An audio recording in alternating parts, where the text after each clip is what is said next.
My dear learners and my students, how are you? I expect you are all well by the grace of Allah.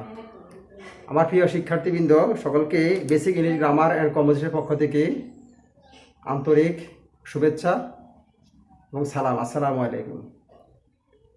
School পুনরায় বা শিক্ষা প্রতিষ্ঠানগুলো গ্রীষ্মকালীন ছুটির মধ্যে অনেকটা তাপদাহের কারণে প্রচণ্ড আবার পুনরায় দীর্ঘ ছুটিতে রয়েছে।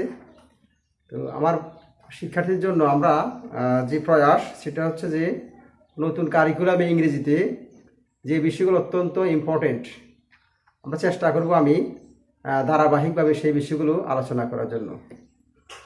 মাই ডিয়ার লার্নার্স, এক্ষেত্রে আমরা দেখেছি যে নতুন কারিকুলামেও আগে যে আমরা গ্রামার বলতাম বা গ্রামাটিক্যাল যে সাইডগুলো ছিল এখনও সেই এগুলো রয়েছে, এখনও বিষয়গুলো। তো এগুলো যদি সরাসরি নাও থাকে এগুলো প্র্যাকটিস রয়েছে, এগুলো আলোচনা রয়েছে, টপিকে সংযুক্ত রয়েছে।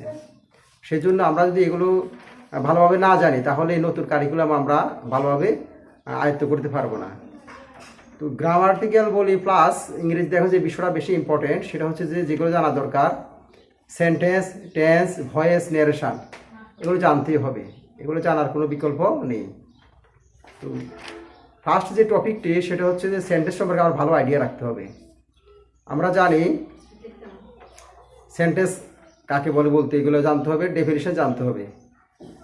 তাহলে যে আমরা সেন্টেন্স নিয়ে আলোচনা করি, প্রথমে আমরা আলোচনা করব সেন্টেন্স কাকে বলে। দুই বা ততোধিক ওয়ার্ড বা শব্দ একত্রে বসে যদি একটি পূর্ণ অর্থ প্রকাশ করে উহাকে সেন্টেন্স বা বাক্য বলে, যেটা আমার বেসিক্যালি গ্রামার এগুলো এইভাবে দেওয়া আছে। তো সেন্টেন্স 5 প্রকার, যেমন assertive, interrogative, imperative, objective, exclamatory. Assertive হচ্ছে বর্ণনামূলক বাক্য, ইন্টারোগেটিভ হচ্ছে প্রশ্নবোধক বাক্য, ইম্পারেটিভ হচ্ছে আদেশমূলক বাক্য, আর অবজেক্টিভ হচ্ছে আকাঙ্ক্ষাসূচক বাক্য, এক্সক্লেমেটরি হচ্ছে আশ্চর্যবোধক বাক্য। মাই ডিয়ার লার্নার্স, তাহলে আমার প্রত্যেকটির আমার ডেফিনিশন সংজ্ঞা জানতে হবে। অ্যাসার্টিভ বলতে যা বুঝি আমরা যে সেন্টেন্স বা বাক্য দ্বারা কোনো বিবৃতি প্রদান করা বোঝাবে, তাহলে সেটা হচ্ছে অ্যাসার্টিভ সেন্টেন্স। যেমন he goes to school, I am a student, they play football in the field, এগুলো হচ্ছে অ্যাসার্টিভ সেন্টেন্সের এক্সাম্পল। সেকেন্ড হচ্ছে ইন্টারোগেটিভ, যে সেন্টেন্স বা বাক্য দ্বারা কোনো কিছু জিজ্ঞাসা করা হয় বা প্রশ্ন করা হয় ও হচ্ছে interrogative sentence. Example, how are you, who are you, what do you do. Okay. Third হচ্ছে ইম্পারেটিভ সেন্টেন্স, যে সেন্টেন্স বা বাক্য দ্বারা আদেশ, উপদেশ, অনুরোধ করা বোঝাবে ওই হচ্ছে ইম্পারেটিভ সেন্টেন্স। যেমন please give me a glass of water, do the work, please come here, এগুলো হচ্ছে ইম্পারেটিভ সেন্টেন্সের এক্সাম্পল। ফোর্থ যেটা অবজেক্টিভ সেন্টেন্স, যে সেন্টেন্স বা বাক্য দ্বারা কামনা, বাসনা, আশা, আকাঙ্ক্ষা, প্রার্থনা করা বোঝায় ও হচ্ছে ইম্পারেটিভ অবজেক্টিভ সেন্টেন্স। যেমন মে আল্লাহ ব্লেস ইউ, আল্লাহ তোমার মঙ্গল করুক, may you be happy in the life, এগুলো হচ্ছে অবজেক্টিভ সেন্টেন্স। ওকে।